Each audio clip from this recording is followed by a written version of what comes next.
আলহামদুলিল্লাহ রাব্বিল আলামিন, আমি তোমার সৃষ্টিকর্তা, আমি শুধু বানিয়ে তোমারে ছেড়ে দেই নাই, 24 ঘন্টা আমার নিজ কুদরতি হাতে আমি তোমাকে রব্বিল আলামিন, আমি রব, আমি পালন কর্তা, আমি লালন কর্তা, আমি খাওয়াই, আমি ঘুম পাড়াই, আমি ঘুম পাড়াই, রাত্রি অন্ধকার আমি বানাই, দিন আলোকিত আমি বানাই, 7 আসমান আমি বানিয়েছি, একটি সূর্য প্রখর আলোকিত আমি জ্বালিয়ে দিয়েছি, আমি আল্লাহ জমিন তোমার পায়ের নিচে বিছায় দিছি, আমি পাহাড়গুলো তোমার জন্য পেরেকের মতো স্থাপন করে দিয়েছি, আমি জোড়ায় জোড়ায় নারী পুরুষ তোমার জন্য আমি সৃষ্টি করেছি। আল্লাহ বলেন বৃষ্টি আমি নামাই, জমিন থেকে ফুল ফসল আমি উঠাই, আমার বান্দা দিয়ে এক এক লোকমা খাবার তোমার মুখে পৌঁছাই আমি আল্লাহ, আর এর জন্য আমার গোটা সৃষ্টি আমি ব্যবহার করি।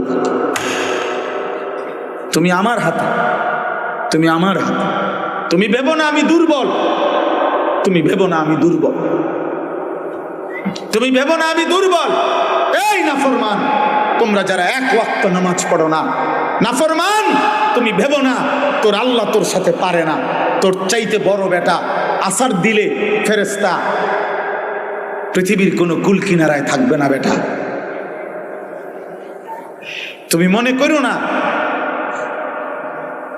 আল্লাহ কোরআনে বলছে বান্দা তুমি জানো না আমি এই পৃথিবীর অসংখ্য অগণিত শক্তিধর, ক্ষমতা, সম্পদ, শক্তি বেশি ছিল, আমি তাদেরকে ধ্বংস করে দিয়েছি। আওয়ালাম ইয়ালাম আন্নাল্লাহা কাদ আহলাকা মিন ক্বাবলিহি মিনাল কুরুন মান হুয়া আশাদ্দু মিনহু কুওয়াতান ওয়া আকসারু জামআ। আল্লাহ বলে জানো না বান্দা, শোনো নাই তুমি? তুমি নমরুদের কথা শোনো নাই? তুমি ফেরাউনের কথা শোনো নাই? তুমি কারুনের কথা শোনো নাই? তুমি নূহ নবীর অবাধ্য জাতির কথা শোনো নাই? তুমি লূত আলাইহিস সালামের অবাধ্য জাতির কথা শোনো নাই? তুমি বনি ইসরাইলের পরিণতি শোনো নাই? তুমি হুদ আলাইহিস সালামের কওমে আদের পরিণতি শোনো নাই? তুমি শুআইব আলাইহিস সালামের কওমের পরিণতি শোনো নাই? তুমি কওমে সামুদের পরিণতি শোনো নাই? তুমি জানো না? কি বুঝে আমার লগে এরকম করছো? কি ভাবছো বান্দা? আয়াহসাবু আল্লা ইয়াকদির আলাইহি আহাদ। আল্লাহ বলে ভেবেছো কি তোমার উপরে কারো ক্ষমতা নাই? কি ব্যাপার ছেলেরা, বলো বাবা কি ভাবছো? বাপ আর ডাকে না, মা আর ডাকে না, এই সমাজের কেউ তোমাদেরকে, অগণিত ছেলেকে, তোমরা এত দুর্ভাগা, বদনসিব, দিনের পর দিন নারী দেখো, ছবি দেখো, উলঙ্গ নাচ দেখো, এক ওয়াক্ত নামাজ পড়ো না, আখলাক নাই, চরিত্র নাই, রাত নাই, দিন নাই, নারী আর ছবি আর উলঙ্গ দৃশ্যে।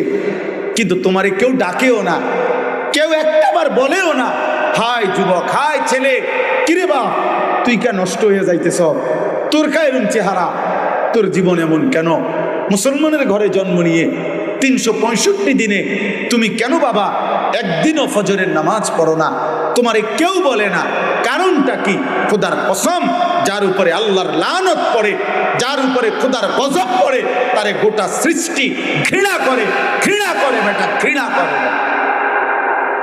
এই জন্য তোকে তোর হাতে ছেড়ে দিছে, যা ফিসাতে ফির তার কপালে, যা বেটা, তুই খা নইলে ঘুমা বেটা, তুই খারাইয়া মত নইলে ঠ্যাঙ্গালগি দিয়া মত বেটা, যা বেটা, তোরে পৃথিবীর গণাতে ধরে না বেটা, যা তুই বেড়ি দেখ নইলে উলঙ্গ ছবি দেখ, যা বেটা, তোরে ছাড়াও পৃথিবী চলবে বেটা।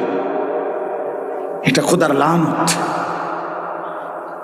এটা খোদার গজব, এটা আসমানওয়ালার গজব।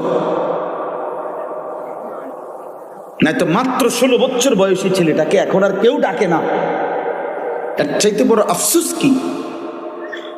মাত্র 16 বছর বয়সী মেয়েটাকে এভাবে বেপর্দা চলে প্রতিদিন, এত ছেলের সাথে হারাম সম্পর্ক, এত রঙ্গরসে সাইজা গুইজা মেয়ে বাজারে বাজারে ঘুরে, কেউ তাকে বলে না যে কিরে বোন তুই না মুসলমান মেয়ে, তোমার ইজ্জত নাই, তোমার পর্দা নাই, তোমার সতীত্বের কদর নাই, কেউ বলে না।